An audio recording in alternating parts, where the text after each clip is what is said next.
Good morning. Good morning. Good morning. How's everybody this morning? Good. All right, so last time we talked about aliens and Mars and all that kind of stuff, right? Yes. Mario was reminding me that.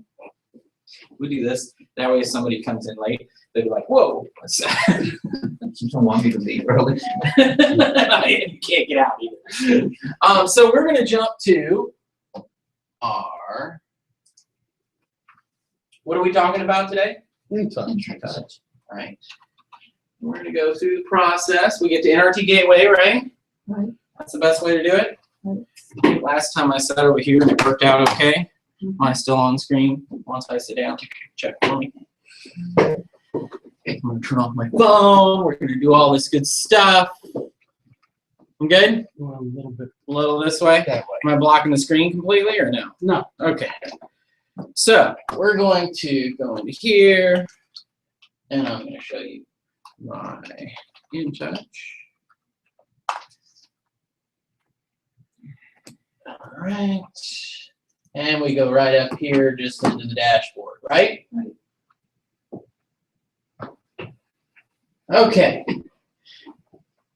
So what I'm going to do is show you about contacts today. And we're going to talk about the database portion of this. We talked about the admin last time. We went through all of the process of how to get yourself set up and do all the basic setup and all those sorts of things, right? We have we not had a session about databases and how to best use them, right? So if you want, you might want to go back and review that session and see kind of an expanded conversation about the topic of databases in general. So we're going to go right here to the contacts, and we're going to go to all contacts. Now, you're going to see in mine all these contacts, right? Some of them you'll recognize as your fellow agents here in the office, and some of them you will not, because some of them came over from my lead router system. So I have 119 contacts in my system right now, okay? Most of which are you guys, because that's what I've been using it for up to this point.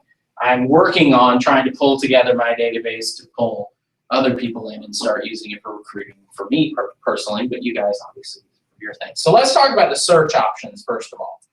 When you click on more search options there, you have all these different search options. So obviously if you're just looking for Rob, you can type in Rob and Rob will come up. You can go in by phone number. If somebody called you and you didn't know who it was and you put it in, you might know that they were in your database. You can search by their email address. There are some quick searches over here. You can say recently active or quick call or quick email. I've never used those personally, but they're there.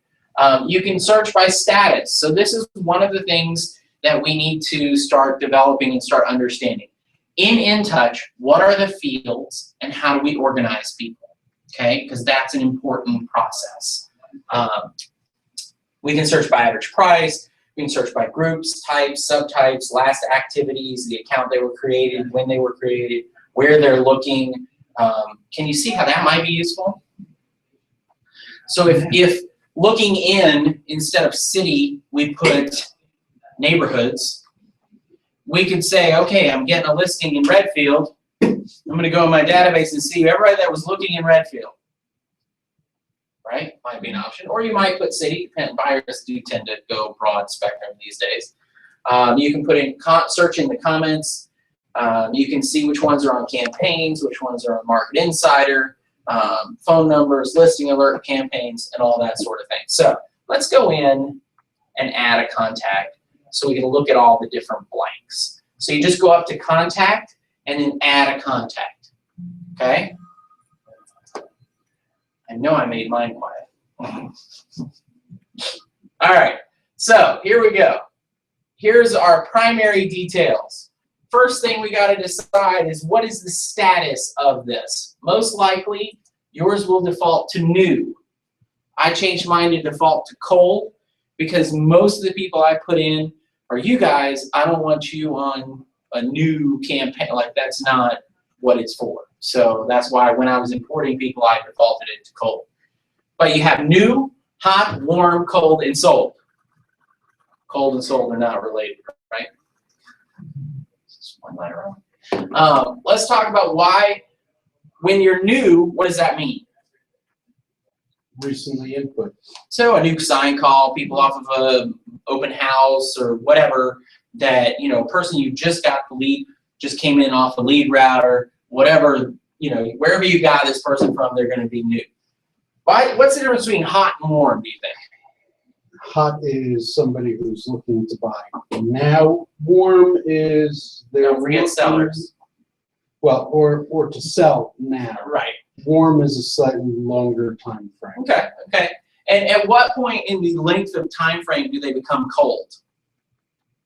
When they stop taking your calls. No. When you decide that's where they belong, because nothing's happened. Okay. And so what time frame are we talking? I mean, so hot is we want to buy or sell in the next 30 days.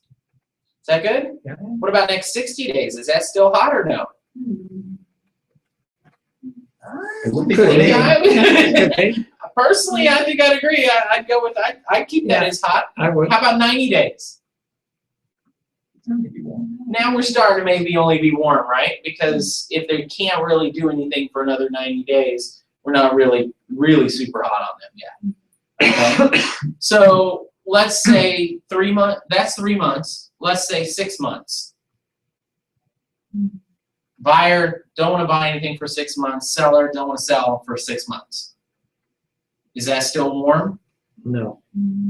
Well, potentially, if they're serious, and you think they're serious. So my theory on warm is the distinction between warm and cold is cold is someone that's not talking about buying or selling at all. At all. Warm is anyone that's even talking about it at any point in the future. You know, we're thinking about downsizing in the next couple of years. Great. Warm. Because that's the difference between everybody else in your database. The cold is everybody in your database that really has not expressed any interest in doing anything in real estate. Anybody that's warm, their probability of moving forward with something is much greater than everybody else's, right? And so we want to address them more frequently. So I would tend to lead towards, let's say the warm people are anybody that's expressed interest. Hot is obviously next 30, 60 days, give or take, depending on how busy you are, right? If you're super busy, maybe it's only 30 days. If you're not super busy, maybe it's 60 or even 90 days. And so you got to decide how that goes. But those are your categories, and then of course sold is anybody that you actually just sold property for. All right, pretty straightforward, typical database, right? Title, first name, last name, suffix. Mr. Robert Thaler the 12th. Okay, time frame. Let's look at those. Time frames now. 1 to 3 months, 3 to 6 months, and 6+ months, and just looking. So again, here's a way we can distinguish within our warm clients. We can distinguish the ones that are in that 3 to 6 months or more than 6 months, because we can distinguish to send them different approach and different campaigns. Okay, why is it so important that we start labeling people? Organizing them. So you know when to follow up. So we know to send them the right thing at the right time, right? So that's why it's important that we keep these categories correct. Type, okay, type. There is buyer, seller, buyer and seller, agent, renter, investor, vendor, and other.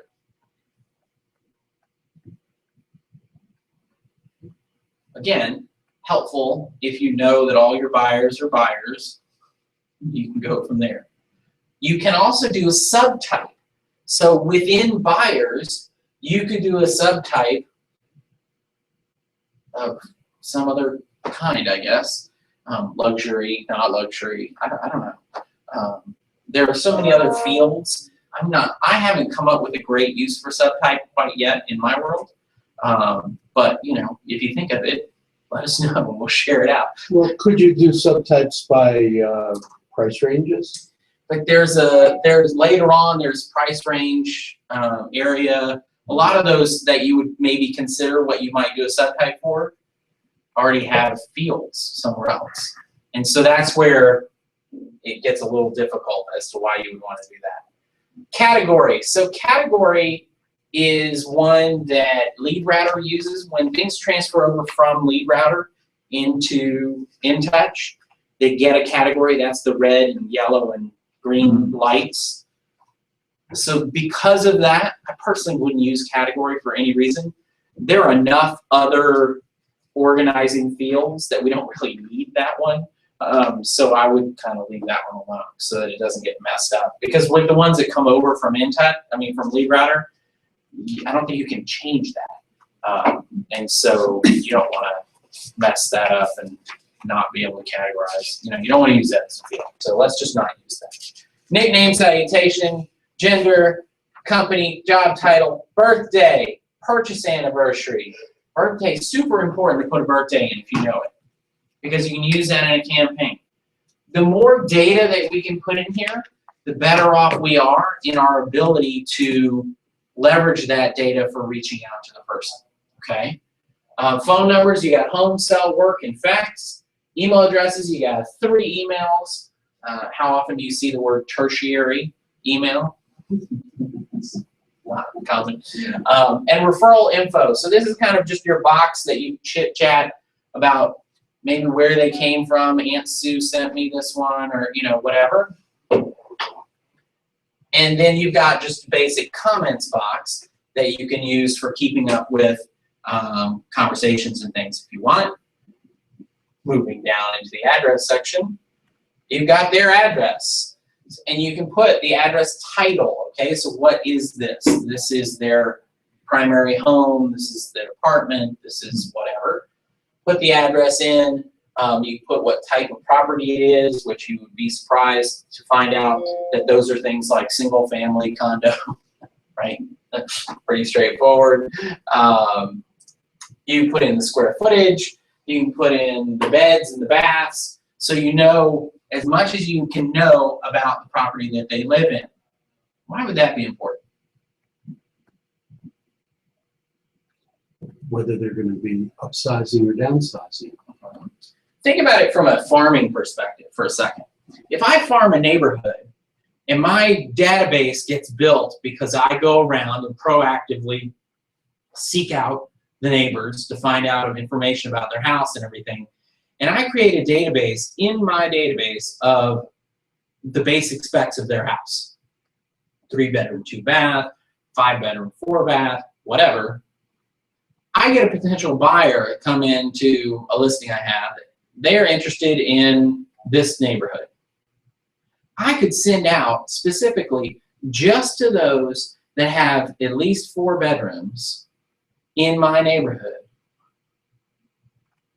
And say, hey, you know, I know you guys all are neighbors and, you know, this, that, and the other, but I wanted to let you know that I was talking to a person that's really interested in buying the neighborhood. They need at least 4 bedrooms, so I'm sending them out to you.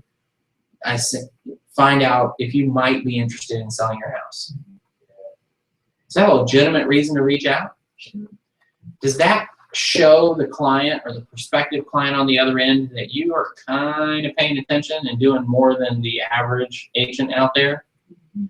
What's the impact of sending a postcard that says, I have a buyer, versus, you know, I've got a buyer looking in Redfield for at least a 4-bedroom, and so I sent this to you because I know your house is a 4-bedroom. Much more targeted. They're like, oh, okay, right? And so you can either do it by postcard, or of course you have emails, you can do all that kind of stuff. All right, secondary details. Secondary details are your significant other and whatever that relationship is, and then family members you can list out. Why do you want to list out the family members? And how are Billy and Jane today? So you can remember their names, right? Because otherwise you can't. All right, next one down. These are the auto emails, okay?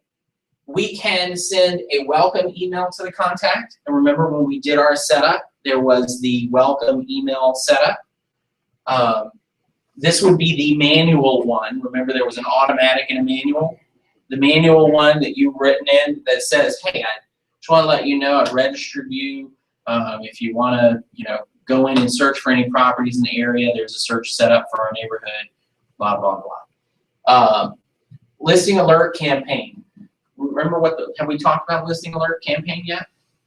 I don't think we have in this series. So listing alert campaign says right here, in fact, is a series of 3 emails that encourages a contact to sign up for listing alerts. Okay? It's the text, you can modify those. We did go through them. We looked at the admin, under the admin section, those blanket emails, but I think we kind of glazed over them relatively quickly. The purpose of these is to try to get people to start using your website to search for property and be able to set up alerts. Now you might, if you're targeting a farm area, you might tweak those in such a way that it says, one of the great ways to keep current on what's happening in the real estate market in your area is to set up a listing alert on my website. Set up a listing alert for, the zip code or the city or the school or whatever, so that you pull in what you're looking for. And then you'll know when stuff comes on the market that's similar to your home or affects your property value, and when stuff sells, which is even more important, right? So that's a great way to tweak that. You'll notice that's it. Pretty straightforward as far as the details that go into a contact, okay? Very straightforward. Let's go back to all contacts. So now we have our different statuses that are set up, again, with our searches. We can now add people to groups, all right? So the way you add people to groups, click somebody, sorry. So I'm going to click somebody, and I'm going to say add to groups. Now you'll see the groups. The best way to go to manage the groups is right here. And so like I have Dunwoody Office, which is what I use to send out my weekly reminders to you guys. And then these are the default ones: first-time home buyers, listing prospects, and past clients. So let's go in and manage those groups. Maybe. Oh, I did. There they are. So you can see by managing the groups, I have 100 contacts on the Dunwoody Office. So 100 out of my 119 are in there because of this. One of the important things to remember is you can't email people out of this system unless they're a contact in your system. Okay? So for instance, Zach just started with us the other day. When I went to see my reminder last night, I thought I was literally about to hit send, and I realized, oh, I bet Zach's not in there. Let me look through it. Sure enough, Zach's not in there. I had to close out of the email and go back and add Zach as a contact and then drop it all in again. And so you just have to be aware of that going in. Whenever you're going to do a campaign or an email or anything, you can't do anything unless they're a contact. Why is that? Some people say, oh, well, it's obnoxious. Why can't I just email them? Because this is not an email system, right? CRM. It's a customer or contact relationship manager. If they're not a contact, how are you managing them? That's the whole point. So they need to be a contact. All right, let's talk about groups. To me, groups is one of the best ways to really kind of manage your contacts, because you can group them by similar realities, similar concepts, and all that. I don't think you need to duplicate the information as far as their buyers or that kind of thing. But first-time home buyers, listing prospects, past clients is a big one. What else might you think might be a good group? your sphere of influence, breaking that down. Sphere, break it into specifics though, right? So these are the people I worship with. These are the people that go to my kids' school. These are the people that play sports together. This is my poker club. I'm trying to do the gamut of. These are the people I go to the racetrack, Derby weekend, right? So these are the people I go to the racetrack with, or the boxing match, or whatever, right? Whatever clubs you might be a part of. Knights of Columbus, right? Right. Anyone that's a Knight of Columbus that's in your contact, I would probably put them in a group so that you can, when you have something that's somewhat targeted towards that group, you can send it to just them. You know, it's funny, I just started loading them. There you go. See, so that's perfect.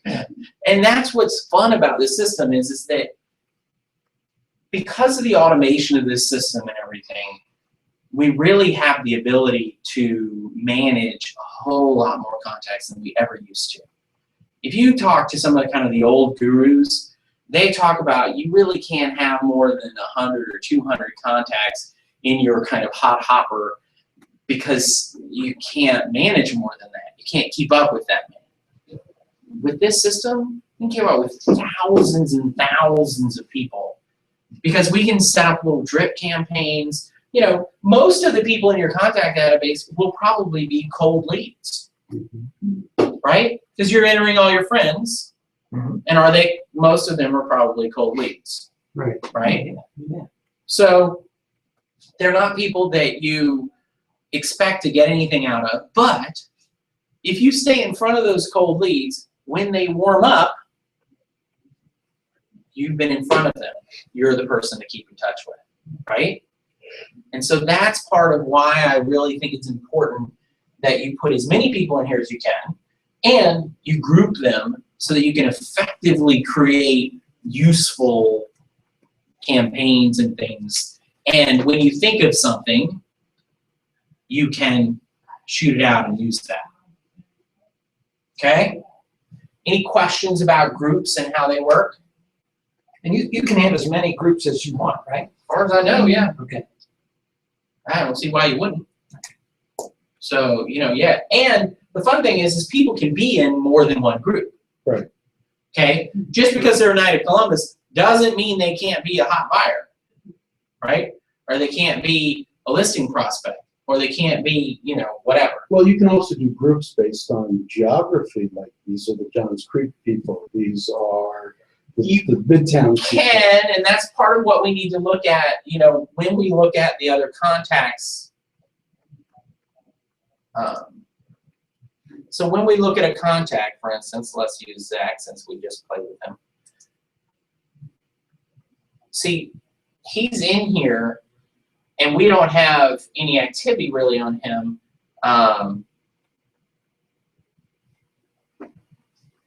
But so if you notice down here, we have information, more information, now that we created them. So this is the second step. Once the person's put in, there's now more fields that are available relative to him. And so we can see if they're having buyer requests come in, we can add a buyer request. So we create a new request.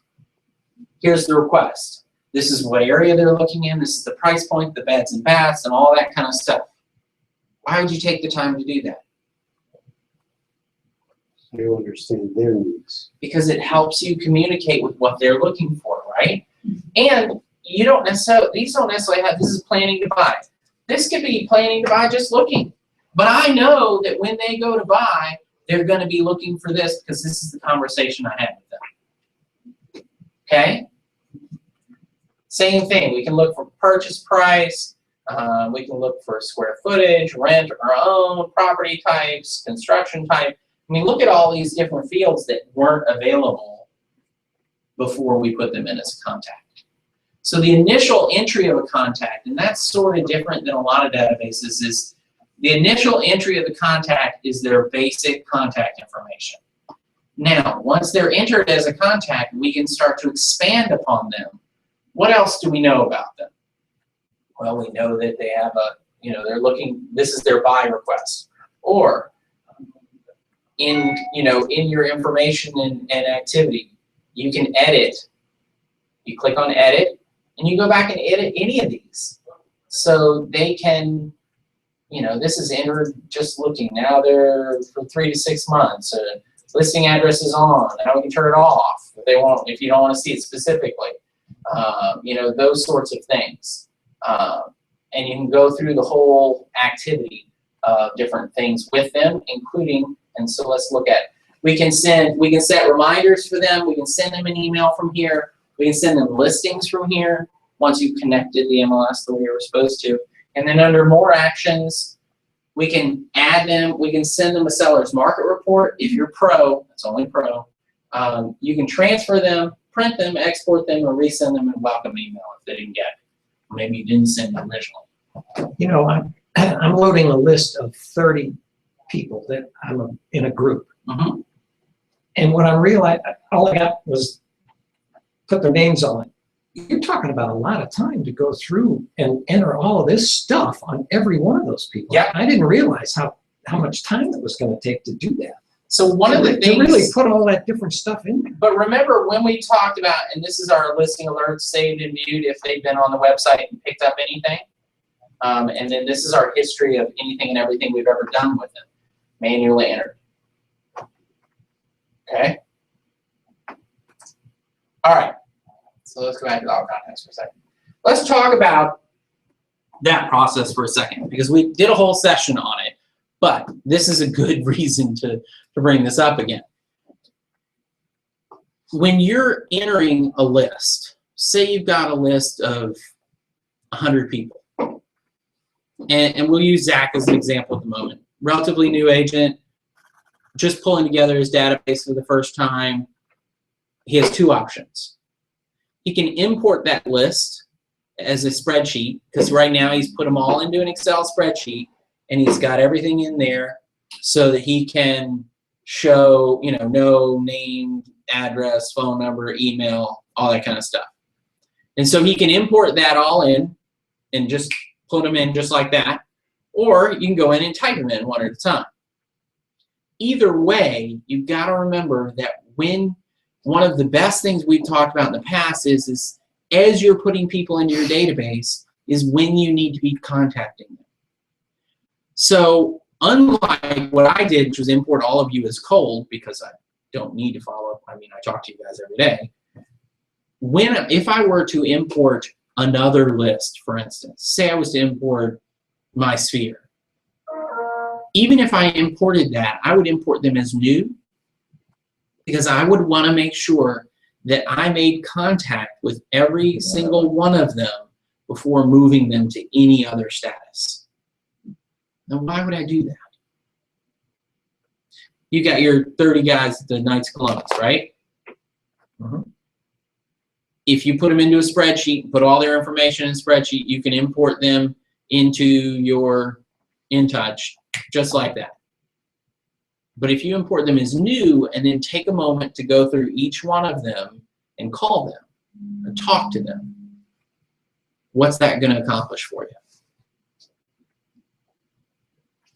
Well, you probably decide whether or not you really want to keep them or not. But I mean, since I know them all, I'm not sure why would I don't know why I want to call them. So these are all guys that you're good friends with, Yeah. right? Yeah. And so somebody else, tell Mike why he should call each one of them. Puts you top of mind in case that they're interested or not even aware that they were interested. It creates a conversation. It does. But more importantly, when we move them from the status new to some other status, how do you know what status to put them in? You don't unless you speak to them. Unless you, okay, good Right? point. Yeah. Okay. Because when they're Makes new, sense. if you just move them to cold, you may have lost them as a client. They may go buy something and you don't even know it. Yeah. Or they may want to sell their house and you don't even know it. Yeah, makes sense. So take a moment, check in with them. Here's the other question. Do you have all of the data for all of the fields? You know their birthdays, you know their spouse's names, you know their kids' names, you know all those different things. Gotta talk to them then. Talk to them and ask them for it. Gotcha. Say, hey man, I just got this great new database tool. This tech for you, right? You can say, man, I got this cool tech tool that I'm playing with. Help me out. What's your birthday? What day and month is your birthday? Oh yeah, March 2nd. Okay, great. What's and just fill it out. Okay, Ask the questions. that's valid. Okay? They're asking me all this stuff. Well, so one of the things that I do is keep up with people, make sure that I'm staying in touch with them, because that's what I do, sell real estate. And so I want you to know, whenever you think about real estate, I want you to think of me. And so I'm going to do some stuff to make sure of that. And if I'm not, will you tell me? Great, thanks. Let me know that you get the first thing. Call me. What just happened there? If you send them something now, they're going to call you back. They're like, Mike, look, I got your email about this website. I went on your website. It's so cool. Right? So that's building that connection conversation. We can have all the technology in the world. I love Intouch. I really do. It is a hugely super powerful tool. But sales is still this right here. Conversation. That's what it comes down to, right? Because if you don't talk to each other, you don't have the ability to move the conversation forward. I can send you all the spam in the world, whether it's postcards, letters, emails, texts, whatever. Unless you decide to engage me in conversation, we will never close a deal together. So why should I wait on you to decide to engage me in conversation when I can pick up the phone and engage you? Right? So I don't want to drift off into any other segments of the system today. I want to stay focused on the contact aspect. So any other questions about contacts? Because if you have them, other people do. This is way more comprehensive than I thought.